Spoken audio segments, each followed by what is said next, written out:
So that means we have to ask, maybe a slight overreaction, but is Liam Lawson the answer for Red Bull? Had an incredible debut, re-debut, whatever you want to call it this weekend, going from P19 to P9. He beat Yuki Tsunoda, who, yes, had the worst strategy, but Yuki also made a mistake, spun on his own, and kind of went a little crazy on the radio, being upset that Liam Lawson came out ahead of him after his pit stop, and just, more evidence of Red Bull why they don't want to have Yuki Tsunoda was that reaction right there. And then Liam only finished 2 spots behind Sergio Perez, who, like I said, was beaten by George Russell. So we've said this is an audition for Liam Lawson.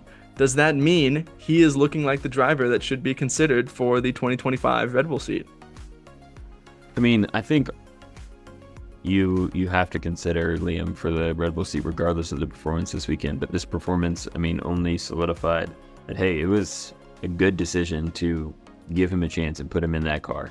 And I mean, he now is scoring valuable points for VCarb as well, who is in a pretty tight battle with Haas in the midfield of the Constructors' Championship. And, Haas had a great weekend this weekend as well. So it's important that Liam's scoring those points and contributing to Constructors' fight, which you could argue that Sergio is not really contributing to very much right now. And to see him out there having a great drive and, enjoying his time in Austin was pretty cool. But I think, yeah, Liam is looking better and better with each performance. He had an okay sprint race, and then, an even better Grand Prix. It was good strategy, good driving. And he started from in the back of the pack and was able to score points, which is pretty awesome in that VCarb car. Yeah, man, I thought he had a good sprint race, had some good battles with Fernando Alonso that got a little spicy and then continued on to Sunday. I thought it was a great drive from Liam Lawson for him to be able to start on those hards, make them last as long as he did, and then make the overtakes that he needed to make on the mediums at the end of the race to get back into the points. I thought it was a very impressive drive.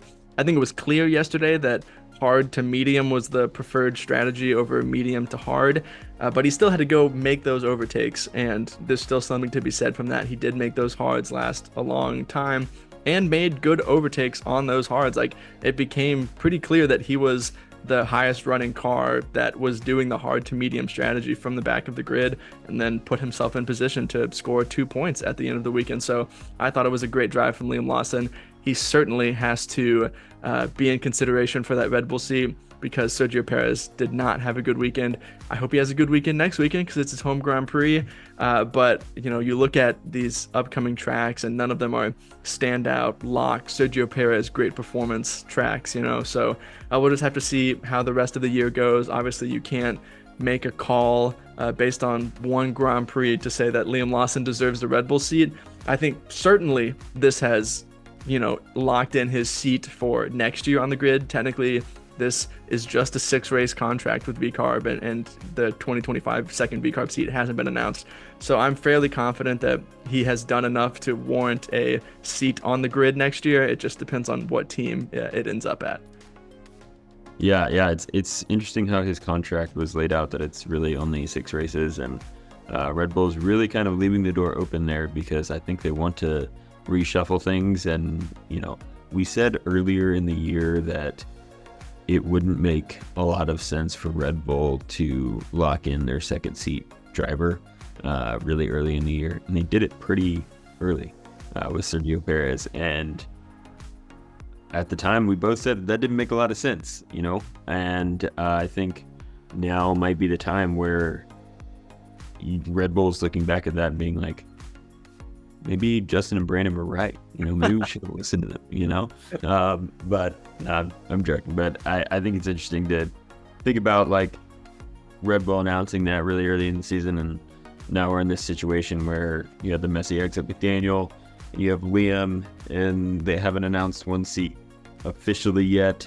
And, Sergio's still under contract, but there's all kinds of rumors and nobody really knows what's happening. It just seems all very convoluted and kind of messy.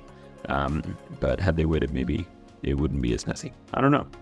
Hindsight is 2020, but it's certainly an interesting situation, and Liam's doing a great job right now.